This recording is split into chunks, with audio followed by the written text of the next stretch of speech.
Topping today's news, a national review on high school diplomas, the latest on the oil spill in Exuma, and there's a little Haiti, little Havana, and now a little Bahamas in Miami, Florida area.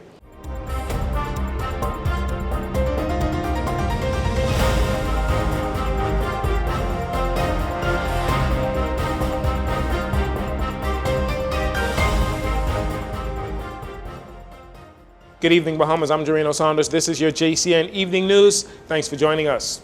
The establishment of a national commission was announced by the Ministry of Education and Technical and Vocational Training for the purpose of reviewing the criteria for the Bahamas High School Diploma, BHSD. The commission, led by veteran educator and former Director of Education Cecil Thompson, will be tasked with reviewing the purpose of the diploma, studying the core criteria, analyzing the impacts of the criteria, and if objectives and purposes are being achieved. This is all explained by Education Minister Glenys Hannah Martin. If deemed necessary and/or appropriate, the Commission will submit its considered recommendations and/or observations to the Ministry for reform or appropriate adjustments. And as was stated earlier by the Director, this is not an exercise to compromise standards. We're not interested in that. In fact, it is the absolute opposite.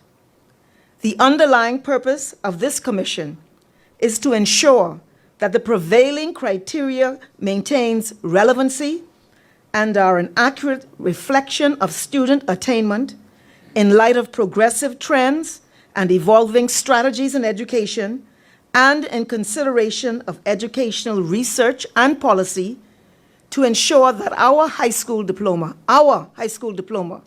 reflects true attainment of the students and sets appropriate standards and best practices. The Education Minister says the objective is to create the framework and foundation for students to aspire for higher performance and meet the recognized standards, noting that she has heard the concerns of educators, parents, students, and members of the public who have singled out one consideration for modification, being the concern that students who receive more than one F grade during any point of their high school education are not eligible for a high school diploma. And this is the concern, and I'm quoting from that concern.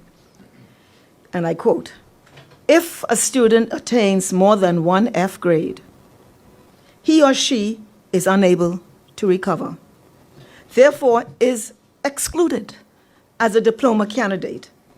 The concern is that if a child receives 2 Fs at grade 10, but shows consistent improvement in remaining years, he or she is still ineligible for a diploma, no matter what the GPA is at the end of the 3 years, even if the student never obtains a grade below a C for the remaining years." I am submitting this is an issue that should come to the consideration of the Commission. When asked for an update on how her ministry is handling the learning loss, Minister Hannah Martin says the ministry anticipates by October students will be tested to measure learning loss and collect statistical data to further develop acceleration programs. And we are anticipating that by October, we're going to substantively test students and to measure learning loss and also to develop acceleration programs. But as we speak, programs are going on. I was at Cleveland East this morning, and the classrooms are full. There are children in there.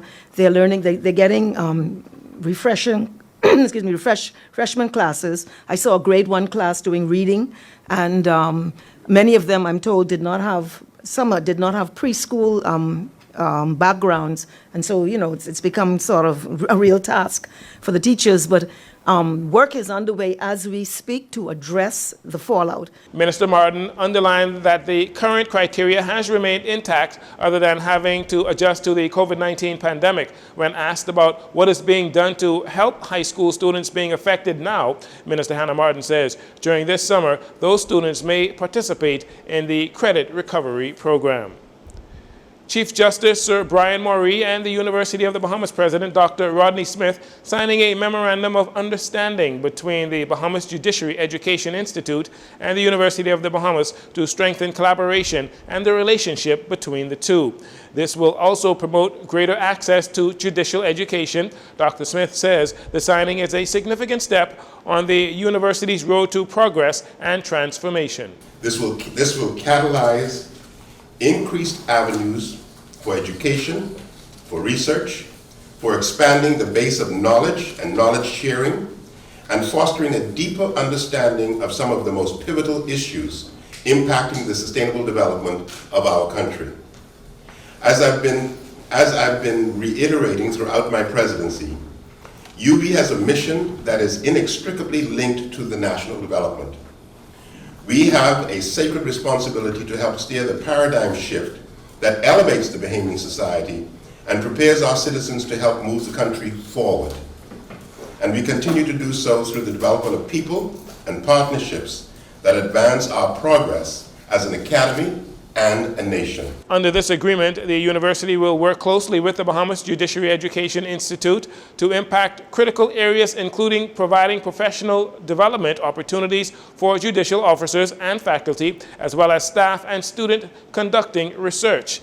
The Memorandum of Understanding will also help provide data to enhance decision-making on judicial administration and increase efficiencies. UB's Board of Trustees Chair Alison Maynard Gibson says collection of data is essential for people-centered justice.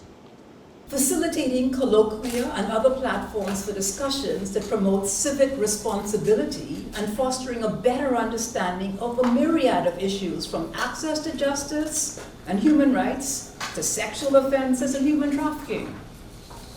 Dialogue with justice professionals so that justice professionals may better understand what they can do better to support the needs of citizens and SMEs, and where people also can better understand the challenges that are faced by justice professionals.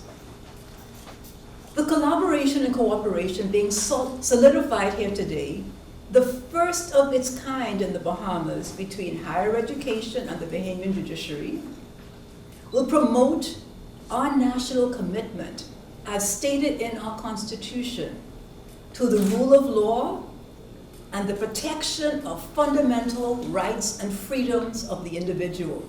Sir Brian, in his remarks, saying signing the MOU promotes accountability and transparency in the administration of justice. The MOU reflects the vital importance of education in the development of our country and provides for the judiciary and the University of the Bahamas jointly to engage in professional development programs, to promote the importance of an independent judiciary, to protect democracy and the national values set forth in the Constitution, to conduct research, utilize data, and to promote accountability and transparency in the administration of justice, and also to convene colloquia and other fora to promote civic responsibility so that citizens become aware of their role in a peaceful and ordered society under the rule of law.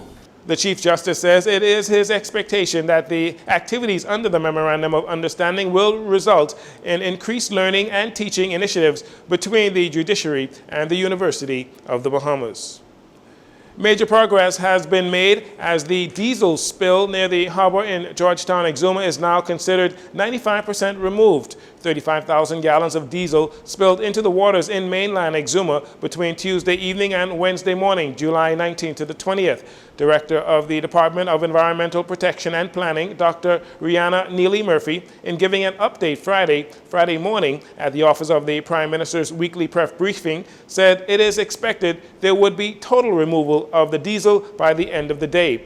Dr. Neely Murphy also noting that sand is being removed from the site after boreholes were placed last evening to determine if and where diesel may have breached the sand, and diesel was indeed detected. As a result, Dr. Neely Murphy says the beach will remain closed. So today, as I said, most of the product has been actively removed and the beach is looking closer to normal than it did on Wednesday. It's not back to normal, but progress is being made, and the beach is going to remain closed until August 10th, where we would conduct another assessment to determine whether or not it is safe for the public's use. This is now the beginning. We're getting into the beginning of the remediation work and the monitoring work, which we expect to continue for a few months into a year.